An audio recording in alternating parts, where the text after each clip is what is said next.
طالبة العلم البشرى من نور الفوز الوضاح قد نلت طموحا يا نبضي طالبتي شمسي بصباح.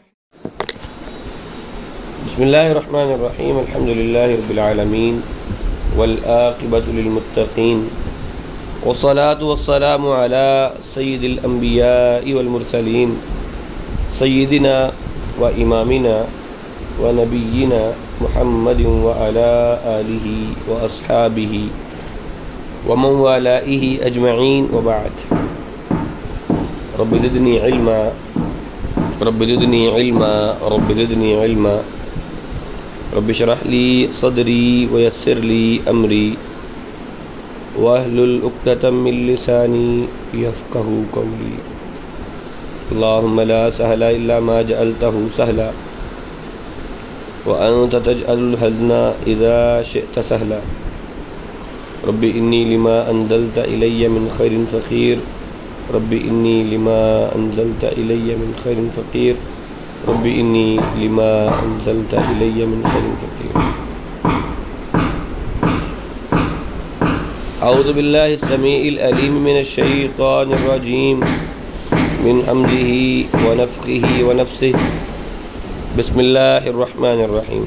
آج ایک تو ادارے میں کام جو کنسٹرکشن کا چل رہا تھا اس کی وجہ سے آج شور بھی زیادہ ہے اور آج ریکارڈنگ میں بھی شور آئے گا کیونکہ مائک بھی ٹھیک کام نہیں کر رہا. اچھا جی،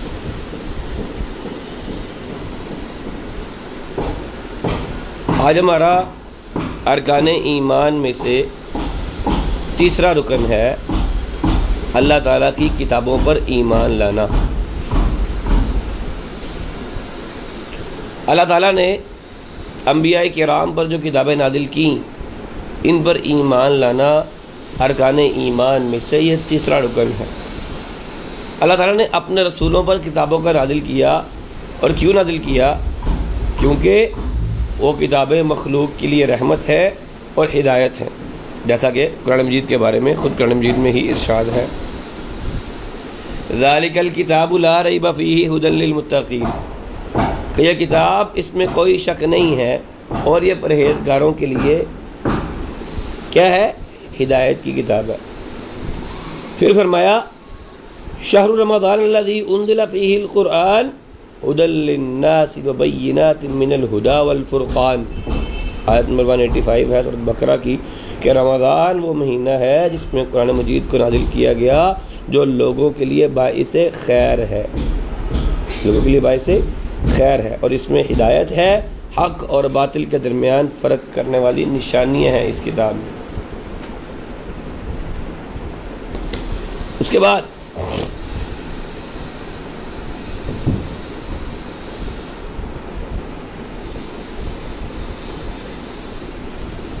اگلی چیز، آسمانی کتابیں بندوں کے لیے دنیا اور آخرت میں سعادت مندی کی ضامن ہیں. ان کے لیے یہ وہ کتابیں ہیں، یہ وہ ہدایت نامے ہیں جن کے ذریعے ہم نے دنیا میں اپنا وقت کیسے مینیج کرنا ہے، دنیا میں ہم نے کیا کرنا ہے، کس طرح کرنا ہے، وہ سب کچھ ان کتابوں میں درج ہے. اور انسانوں کے لیے، بندوں کے لیے ان کتابوں میں دنیا میں بسر کرنے کے لیے ایک نظام زندگی، ایک دستور حیات موجود ہے. لوگوں کے اختلاف کی صورت میں ان کے درمیان آنے والی ہیں یہ کتابیں. لقد ارسلنا رسولنا بالبینات وانزلنا معهم الكتاب والمیزان لقوم لیقوم الناس بالقسط. سورۃ حدید کی آیت نمبر 25 ہے کہ یقیناً ہم نے اپنے پیغمبروں کو واضح دلائل دے کر مبعوث فرمایا اور ان کے ساتھ کتابوں کا نازل کیا اور ترازو کا نازل کیا تاکہ لوگ عدل پر قائم رہیں. اب اس آیت میں اللہ تعالیٰ نے اپنے رسولوں پر کتابیں نازل کرنے کی حکمت بیان فرمائی ہے، اور حکمت یہ ہے تاکہ لوگ عدل و انصاف کے تقاضوں کے مطابق زندگی گزار سکیں. آج بھی دیکھ لیں قرآن کا حکم یہی ہے. اور ہم لوگ کرتے بھی یہی ہیں، قرآن رکھ کے فیصلے کرتے ہیں، قرآن رکھ کے قسمیں کرتے ہیں۔ حالانکہ قرآن رکھ کے فیصلے کرنے والا نہیں ہے، کتاب ہے، بلکہ قرآن وہ کتاب ہے جس کے مطابق فیصلے کرنے چاہیے، اور ہم قرآن رکھ کے فیصلے کرتے ہیں، سر پہ قرآن اٹھا کے فیصلے کرتے ہیں، قرآن پر ہاتھ رکھ کے فیصلے کرتے ہیں۔ تو ہم نے یہ سمجھنا ہے کہ کتابوں پر ایمان لانے کی حقیقت کیا ہے، مطلب کیا ہے اس بات کا۔ تو کتابوں پر ایمان لانے کا مفہوم یہ ہے کہ بندہ دل سے اس بات کی تصدیق کرے کہ اللہ تعالیٰ نے کچھ کتابیں اپنے رسولوں پر نازل فرمائی تھیں جو کہ اس کا حقیقی کلام ہے، غیر مخلوق ہے، اس کتابوں میں نور ہے، اور یہ کتابیں باعث ہدایت ہے، ان میں جو کچھ بھی ہے اس کی پیروی کرنی ہے، اس پر عمل کرنا واجب ہے، اور ان کی تعداد کا علم صرف اور صرف اللہ کو ہے۔ جو شخص اللہ کی نازل کردہ کتابوں میں سے یا کسی ایک کتاب کا یا ساری کتابوں کا انکار کر دے گا وہ کافر ہے۔ اللہ تعالیٰ کا ارشاد ہے، یا ایھا الذین آمنوا آمنوا باللہ ورسولہ والکتاب الذی نزل علی رسولہ والکتاب الذی انزل من قبل ومن یکفر باللہ وملائکتہ وکتبہ ورسلہ والیوم الآخر فقد ضل ضلالا بعیدا۔ آیت نمبر 136 ہے۔ اے ایمان والو، اللہ پر اور اس کے رسول پر اور اس کی کتابوں پر ایمان لاؤ، اور اس کتاب پر ایمان لاؤ جو اس نے اپنے رسول پر نازل کی، اور اسی طرح ان کتابوں پر بھی ایمان لاؤ جو اس نے اس کتاب سے پہلے نازل کی ہے۔ جس شخص نے اللہ تعالیٰ سے اور اس کے فرشتوں اور اس کی کتابوں پر اور اس کے رسولوں پر اور قیامت کے دن سے کفر کیا، وہ بہت دور کی گمراہی میں چلا گیا، یعنی ہدایت سے بہت دور ہو گیا۔ اگلی چیز، اللہ تعالیٰ نے یہ کتابیں نازل کی کیوں ہے، حکمت کیا ہے؟ تو اللہ تعالیٰ نے اپنی ان کتابوں میں متعدد حکمتوں کے تحت اللہ نے یہ کتابیں نازل کی۔ ان میں سے کچھ حکمتیں جو ہمیں سمجھ آتی ہیں، جو قرآن کے مطابق ہے، ہم بتاتے ہیں آپ کو۔ نمبر 1، اللہ تعالیٰ نے اپنی کتابیں نازل اس لیے کی تاکہ بندے اپنے تمام مسائل میں ان کتابوں کو اپنا مرجع بنائیں، ان کتابوں کے ذریعے اپنے معاملات کو حل کریں، ہر مسئلے میں ان کی طرف رجوع کریں۔ اور ہم نے کیا کیا؟ ہم نے ان کتابوں کو کیا بنا دیا؟ ہم نے ان کتابوں کو بنا دیا دم کی کتابیں، وظیفے کی کتابیں۔ ٹانگ میں درد ہے تو وظیفہ دے دیں، بالوں میں درد ہے تو وظیفہ دے دیں، اولاد نہیں ہے تو وظیفہ دے دیں، شادی نہیں ہو رہی تو کوئی آیت بتا دیں۔ ہم نے قرآن کو چلنے والی کتاب نہیں سمجھا، ہم نے اس قرآن کو وظیفوں کی کتاب بنا دی۔ اللہ تعالیٰ نے اس کتاب کے بارے میں کیا فرمایا؟ فَإِن تَنَازَعْتُمْ فِي شَيْءٍ فَرُدُّوهُ إِلَى اللَّهِ وَالرَّسُولِ إِن كُنتُمْ تُؤْمِنُونَ بِاللَّهِ وَالْيَوْمِ الْآخِرِ ذَلِكَ خَيْرٌ وَأَحْسَنُ تَعْوِيلًا۔ سورۃ نساء کی آیت نمبر 59 ہے۔ فرمایا پھر اگر تمہارے درمیان اختلاف ہو جائے اور اسے اللہ کے رسول کی طرف اللہ اور اللہ کے رسول کی طرف لوٹا دو، اگر تم اللہ اور یوم آخرت پر ایمان رکھتے ہو، اسی میں تمہاری بھلائی ہے، اور انجام کے اعتبار سے یہی چیز بہتر ہے۔ یہی بات اللہ کے رسول نے اپنے خطبہ حج میں عرفات میں بیان کی تھی، اپنی امت کو تلقین کی کہ وہ کتاب اللہ، اس قرآن مجید کو مضبوطی کے ساتھ تھام لے، کبھی گمراہ نہیں ہو۔ لہذا ہم پر لازم ہے کہ ہم قرآن مجید کو سیکھیں، اس کو پڑھیں، اس پر غور و فکر کریں، اس پر عمل کریں۔ دوسری حکمت، اللہ تعالیٰ ان کے ذریعے فیصلے کر سکے۔ اللہ تعالیٰ کا فرمان ہے کان الناس امۃ واحدہ فبعث اللہ النبیین مبشرین ومنذرین وانزل معهم الکتاب بالحق لیحکم بین الناس فیما اختلفوا فیہ۔ سورۃ البقرہ کی آیت نمبر 213 ہے کہ لوگ ایک جماعت تھے، پھر ان میں اختلاف ہو گیا، پھر اللہ تعالیٰ نے نبیوں کو خوشخبریاں دینے والا، ڈرانے والا بنا کر مبعوث کیا، ان کے ساتھ سچی کتابوں کو نازل کیا تاکہ لوگ ہر ایک اختلافی امر میں فیصلہ کر لیں۔ اب اس آیت میں ہمیں سمجھ لگتی ہے کہ یہ قرآن مجید ہدایت کی کتاب ہے، تو یہ ہمیں بتاتی ہے کیا انصاف ہے، کیا عدل ہے، کیا صحیح راستہ ہے، اور تاکہ ہم اس کے مطابق عمل کر کے اس پر عمل کریں گے، فیصلہ کریں گے۔ تیسری چیز حکمت، تیسری حکمت کیا ہے؟ اللہ کے رسول کے انتقال کے بعد دین کا ان کتابوں کے ذریعے محفوظ رہنا، دین کا ان کتابوں کے ذریعے محفوظ رہنا۔ اللہ کے رسول نے فرمایا ترکت فیکم امرین لن تضلوا بعدہما کتاب اللہ و سنتی ولن یتفرقا حتی یرد علی الحوض۔ تم میں دو چیزیں چھوڑ کے جا رہا ہوں، ان کے بعد اگر تم انہیں مضبوطی سے تھام لو گے تو کبھی گمراہ نہیں ہوگے۔ ان میں ہے ایک اللہ کی کتاب، دوسری میری سنت، یہ دونوں جدا جدا نہیں ہوں گے یہاں تک کہ حوض کوثر پر میرے پاس آئیں گی۔ یعنی اللہ کی کتاب بھی، اللہ کے نبی کی سنت ہے، الگ الگ نہیں ہے۔ لوگ کہتے ہیں نا کہ جی ہمیں صرف قرآن سے دلائل دکھائیں، تو انہیں قرآن سے دلائل دکھانے کے لیے ایک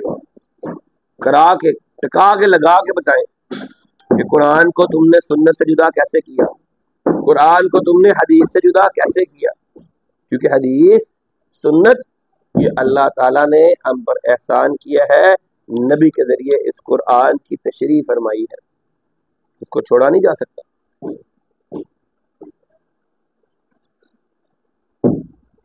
اس کے بعد چوتھی حکمت، یہ کتابیں لوگوں پر اللہ تعالیٰ کی حجت کے طور پر قائم رہیں، تاکہ کوئی شخص یہ نہ کہہ دے کہ میرے پاس تو کوئی نصیحت کرنے والا آیا ہی نہیں تھا، مجھے تو پتہ ہی نہیں تھا، میں تو کر ہی نہیں پایا۔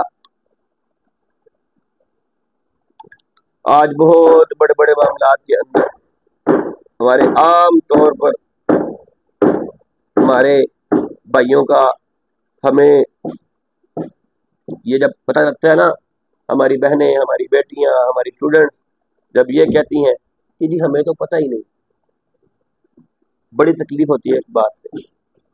آج کے دور میں جب ہمیں سب کچھ پتہ ہے اور جو نہیں پتہ ہونا چاہیے وہ بھی پتہ ہے، پھر جو پتہ ہونا چاہیے وہ کیوں نہیں پتہ ہے؟ یہ قرآن، یہ حدیث کا علم، یہ علوم شریعہ، ان کے بارے میں یہ کہنا کہ مجھے پتہ نہیں ہے، یہ بہت بڑی کمی ہے، بہت بڑی کمی۔ انسان یہ کہہ دے کہ میرے جسم میں دل نہیں ہے، یہ کم بڑی کمی ہے۔ انسان یہ کہہ دے کہ میرے دل میں، میرے جسم میں گردے نہیں ہے، میرا پھپھڑا ٹھیک کام نہیں کرتا، میرا جگر ٹھیک کام نہیں کرتا، اس سے بڑی جو بات ہے نا وہ یہ ہے کہ دین کے بارے میں مجھے پتہ نہیں ہے، مجھے یہ مسائل کا علم نہیں ہے۔ یہ دنیا میں دل نہ ہوا، گردہ نہ ہوا، پھپھڑا نہ ہوا، انسان ایک حد تک زندگی گزار کے فوت ہو جائے گا، اللہ کے پاس چلے جائے گا۔ لیکن یہ کتابیں، یہ اللہ کا کلام، یہ قرآن، یہ حدیث، یہ علوم شریعہ، یہ وہ علم ہے، یہ وہ طرز راہ ہے، یہ وہ طریق ہے جس طریق نے ہمیں اللہ کی جنت میں ابدی طور پر یا جہنم میں ابدی طور پر ڈلوا دینا ہے۔ یہ قرآن اگر کسی کے خلاف حجت ہوا تو کیا ہوگا؟ ایک تو ہے نا کہ قرآن ہمارا وکیل ہوگا، ہمارے بارے میں اللہ سے وکالت کرے گا کہ اللہ یہ مجھے پڑھنے والے تھے، اسے معاف کر دے۔ اگر یہ قرآن ہمارے خلاف وکیل ہوا کہ اللہ ان لوگوں نے مجھے چھوڑ دیا تھا تو ان کو چھوڑنا نہ، پھر کیا ہوگا؟ تو اس بات سے، اس کمزوری سے، اس عذر سے باہر آ جائیں، پتہ نہیں دوبارہ آپ کے ساتھ ملاقات ہوتی ہے یا نہیں ہوتی، لیکن یہ نصیحت مان لیں، یہ نصیحت اپنے پلے سے باندھ لیں، دین کا علم حاصل کریں، اس بات سے باہر آ جائیں کہ یہ مجھے پتہ نہیں تھا۔ آج کے دور میں کسی مسلمان کے لیے یہ عذر مقبول نہیں ہوگا۔ جتنی اللہ نے سہولت دے دی، جتنی ٹیکنالوجی دے دی، جتنی سہولت مل گئی، پڑھنا جتنا آسان ہو گیا، خود لوگ گھروں میں آ کے آپ کو کہہ رہے ہیں کہ جناب پڑھ لیں، یہ جو آپ کو لنک ملتا ہے ممبران بار بار تنبیہ کرتے ہیں فلاں کلاس شروع ہو گئی ہے، فلاں کلاس شروع ہو گئی ہے. یہ ایسے ہی ہے جیسے کوئی بندہ آپ کا دروازہ کھٹکھٹا کے کہہ رہا ہے کہ آ جائیں پڑھ لیں. پھر بھی اگر کوئی شخص یہ سمجھتا ہے کہ میرا ادھر اللہ کے ہاں مقبول ہوگا تو شاید اس کی بے وقوفی ہے. اتنی صورت ملنے کے بعد ادھر مقبول نہیں ہوتے. اس کے بعد چوتھی حکمت اتبعوا ما انزل الیکم من ربکم ولا تتبعوا من دونه اولیاء. اللہ تعالیٰ فرماتے ہیں سورۃ اعراف ہے آیت نمبر 3 ہے کہ تم لوگ اس چیز کی پیروی کرو جو تمہارے رب سے تمہاری طرف اتاری گئی ہے اور اس کو اور اللہ تعالیٰ کو چھوڑ کر دوسرے سرپرستوں کی پیروی نہ کرو. پھر فرمایا ھذا کتاب انزلناہ مبارک فاتبعوہ واتقوا اللہ واتقوا لعلکم ترحمون. کہ یہ کتاب اس کو ہم نے نازل کیا ہے، یہ بڑی برکت والی کتاب ہے، لہذا تم اس کی پیروی کرو اور ڈرتے رہو تاکہ تم پر رحم کیا جائے. اب کتابوں پر ایمان لانے کی کیفیت کیا ہے یہ تو ہم نے سمجھ لیا کہ اللہ تعالیٰ نے کتابیں نازل کی ہیں اور اس کی حکمت کیا ہے. اب کتابوں پر ایمان لانا کیسے ہے؟ اللہ تعالیٰ کی کتابوں پر ایمان لانا دو طرح سے ہے، اجمالی اور مفصل، اجمالی اور تفصیلی. اجمالی ایمان لانے سے مقصود یہ ہے کہ آپ اس بات پر ایمان لے کر آئے اللہ تعالیٰ نے اپنے انبیاء پر کتابوں کو نازل کیا ہے. تفصیلی ایمان سے کیا مراد ہے کہ آپ ان کتابوں پر ایمان لائیں جن کا ذکر اللہ تعالیٰ نے نام لے کر اپنے کلام میں ذکر کیا ہے. اور وہ کون سی کتابیں ہیں؟ تورات ہے، زبور ہے، انجیل ہے، ابراہیم اور موسیٰ علیہ السلام کے صحیفے ہیں، یہ قرآن ہے. اور آپ اس بات پر بھی ایمان لائیں کہ اللہ تعالیٰ اور اللہ تعالیٰ کی اور بھی کتابیں ہیں جن کو اللہ تعالیٰ نے اپنے نبیوں پر نازل کیا ہے، جن کے ناموں کا اور اس کی تعداد کا ہمیں علم نہیں ہے. کیونکہ صرف 4 کتابیں تو نازل نہیں ہوئی نا. ہر ایک امت کے لیے ہر ایک نبی کو کچھ نہ کچھ تو صحائف ملے تھے، کچھ نہ کچھ تو اس کو ہدایات ملی تھی جو درج تھیں، جو لکھی ہوئی تھی، تاکہ ان انبیاء کی وفات کے بعد بھی وہ لوگ اس کتابوں کے ذریعے فائدہ اٹھاتے رہے. تو پہلی چیز ہے آسمانی کتابیں. اب یہ بھی بات سمجھ لیا جائے کہ ہمارے ذہن میں یہ بات رہے کہ ان تمام کتابوں کی دعوت ایک ہی ہے، چاہے تورات ہو، انجیل ہو، قرآن مجید ہو، صحف ابراہیم ہو، صحیفہ موسیٰ ہو، دعوت ان کی یہی ہے. دعوت کیا ہے؟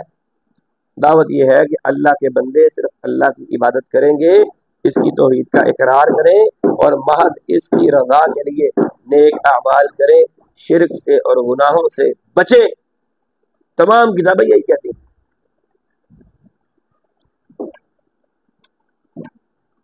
اب آتے ہیں ان آسمانی کتابوں کی طرف جس کا ذکر قرآن میں ملتا ہے.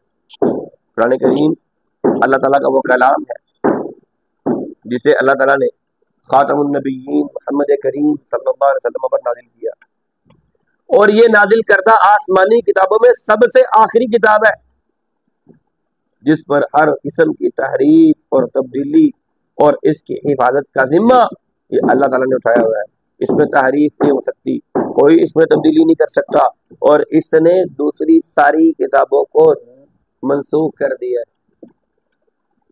قرآن کتابوں میں وہ افسر ہے جس کے آنے کے بعد پچھلے سارے افسر معدول ہوں گے.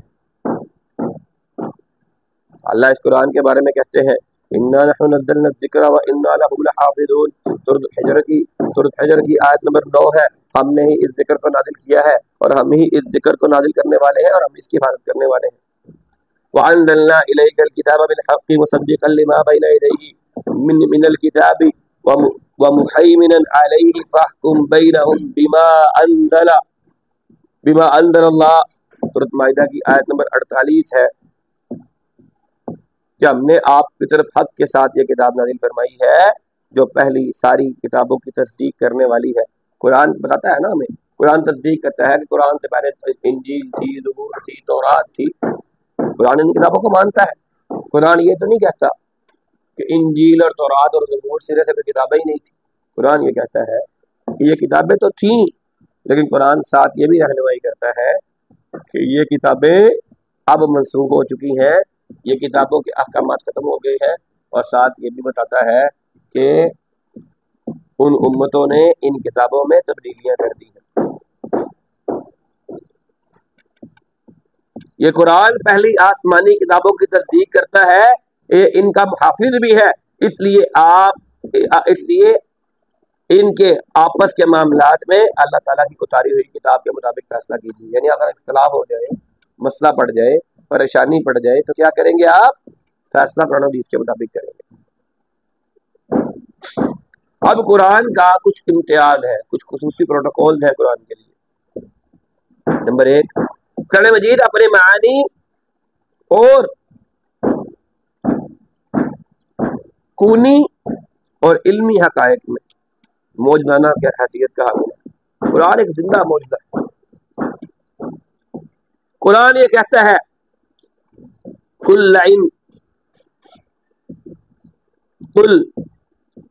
لئن اجتمعت الانس والجن على ان يأتوا بمثل هذا القرآن لا يأتون بمثله لو كان بعضهم لبعض ظهيرا۔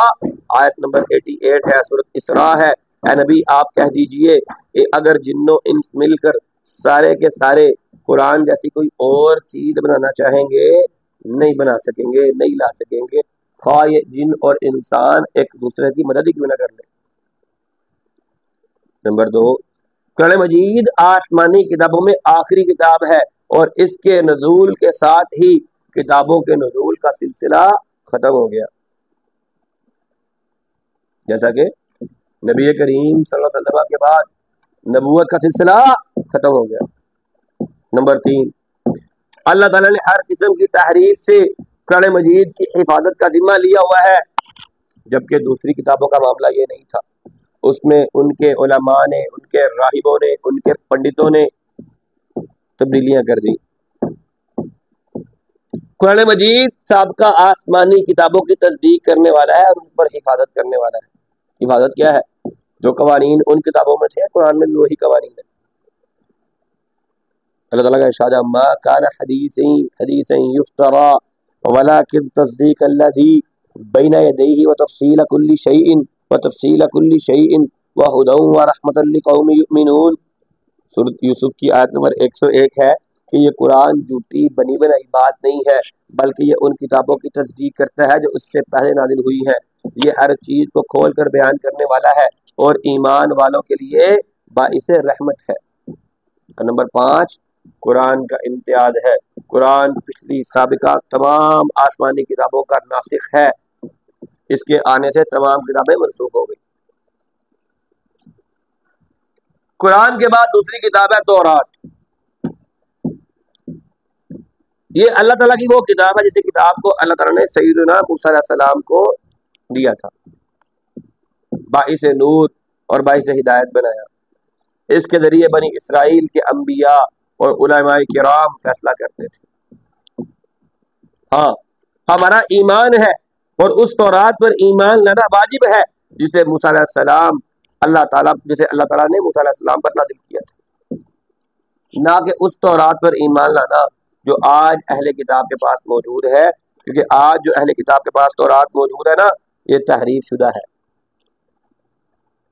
اللہ تعالیٰ کا فرمان ہے اِنَّا أَنزَلْنَا التَّوْرَاةَ فِيهَا هُدًى وَنُورٌ يَحْكُمُ بِهَا النَّبِيُّونَ الَّذِينَ أَسْلَمُوا لِلَّذِينَ هَادُوا وَالرَّبَّانِيُّونَ وَالْأَحْبَارُ بِمَا اسْتُحْفِظُوا مِنْ كِتَابِ اللَّهِ۔ مائدہ کی آیت نمبر 44 ہے کہ بے شک ہم نے تورات کو نازل کیا جس میں ہدایت ہے، جس میں نور ہے، اور اسی تورات کے مطابق اللہ تعالیٰ کے جو فرما بردار انبیاء تھے وہ لوگوں کے فیصلے کرتے تھے۔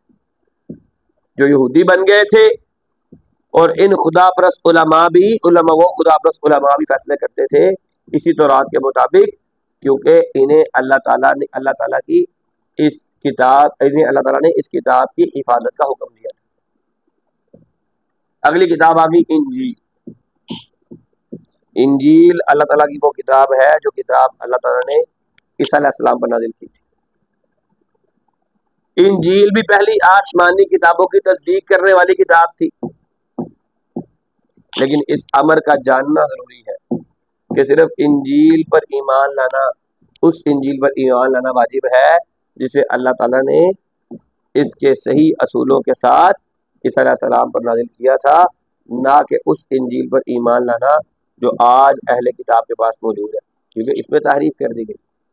اللہ تعالیٰ کا انجیل کے بارے میں ارشاد ہے وَقَفَّيْنَا عَلَىٰ آثَارِهِمْ بِعِيسَىٰ ابْنِ مَرْيَمَ مُصَدِّقًا لِمَا بَيْنَ يَدَيْهِ مِنَ التَّوْرَاةِ وَآتَيْنَاهُ الْإِنجِيلَ فِيهِ هُدًى وَنُورٌ وَمُصَدِّقًا لِمَا بَيْنَ يَدَيْهِ مِنَ التَّوْرَاةِ وَهُدًى وَمَوْعِظَةً لِّلْمُتَّقِينَ، کہ ہم نے ان کے بعد عیسیٰ علیہ السلام کو بھیجا جو اپنے سے پہلے آسمانی کتابوں کی تصدیق کرنے والی تورات ان کو دی۔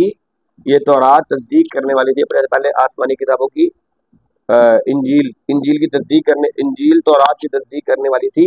ہم نے انہیں انجیل عطا فرمائی، اس میں ہدایت تھی اور نور تھا۔ یہ کتاب بھی اپنے سے پہلی کتابوں کی تصدیق کرتی تھی۔ اور یہ یاد رہے کہ تورات اور انجیل میں دوسرے احکامات کے ساتھ ساتھ ہمارے نبی کریم صلی اللہ علیہ وسلم ان کی بشارت بھی موجود ہے، قرآن اس کی گواہی دیتا ہے۔ الذین یتبعون الرسول النبی الامی الذی یجدونہ مکتوبا عندہم فی التوراۃ والانجیل یأمرہم بالمعروف وینہاہم عن المنکر ویحل لہم الطیبات ویحرم علیہم الخبائث ویضع عنہم عصرہم والاغلال التي كانت علیہم۔ سورۃ اعراف کی آیت نمبر 157 ہے۔ جو لوگ ایسے رسول نبی اور نبی امی کی، ایسے نبی جو پڑھے لکھے نہیں تھے،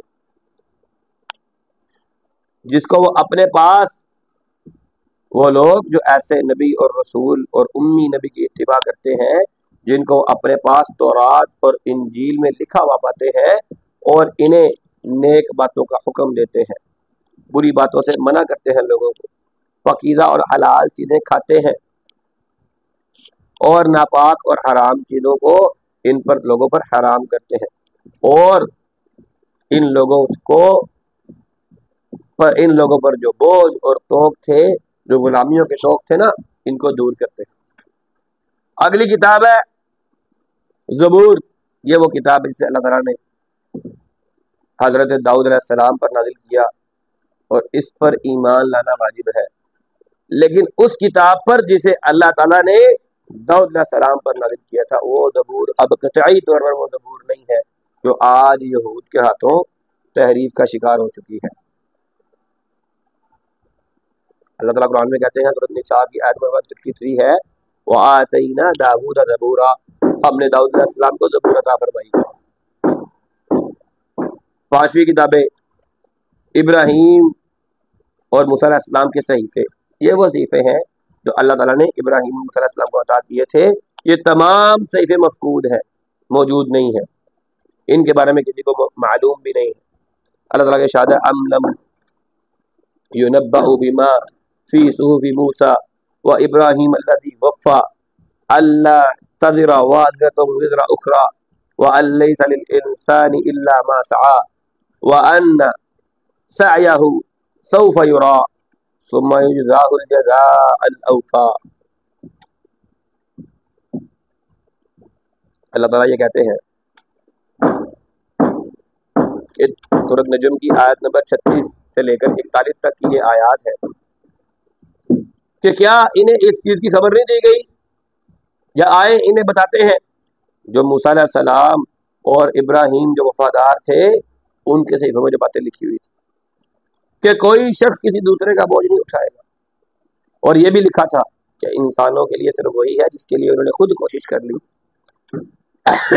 اور یہ بھی کہ انسانوں کی ہر کوشش ان قریب دیکھ لی جائے گی، اور پھر اس کو اس کی کوشش کے مطابق پورا بدلہ دیا جائے گا۔ بل تؤثرون الحیات الدنیا والآخرۃ خیر وابقى ان هذا لفی الصحف الاولى صحف ابراہیم و موسیٰ۔ سورۃ اعلیٰ کی آیت نمبر 16 سے لے کر 19 تک ہے کہ لیکن تم دنیا کی زندگی کو ترجیح دیتے ہو، حالانکہ آخرت بہت بہتر ہے اور بہت بقا والی ہے۔ البتہ یہ باتیں پہلے صحیفوں میں بھی ہیں یعنی موسیٰ علیہ السلام کے صحیفے میں اور ابراہیم علیہ السلام کے صحیفے میں، کیا کہ تم دنیا کو ترجیح دیتے ہو، آخرت کو ترجیح نہیں دیتے، حالانکہ آخرت اس دنیا کے مقابلے میں بہت بہتر ہے۔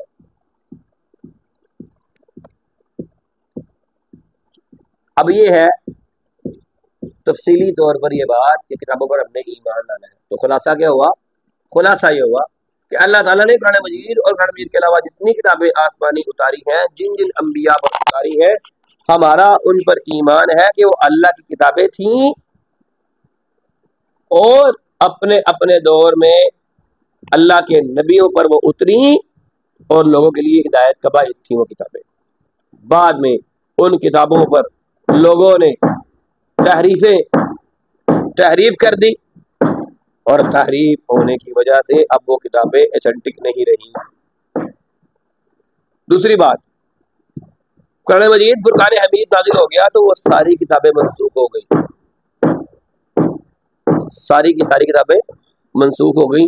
اب جو احکامات قرآن میں ہے، بھلے ہی وہ تورات، انجیل اور زبور کے جیسے ہو یا ان سے مختلف ہو، لیکن اب جو عمل کیا جائے گا وہ قرآن پر عمل کیا جائے گا۔ ہمارا یہ تو ایمان ہے کہ اللہ تعالیٰ نے رسولوں پر، سیدنا موسیٰ علیہ السلام پر، عیسیٰ علیہ السلام پر، داؤد علیہ السلام پر کتابیں اتاری، لیکن ہم ان پر ایمان لا کر ان پر عمل نہیں کریں گے۔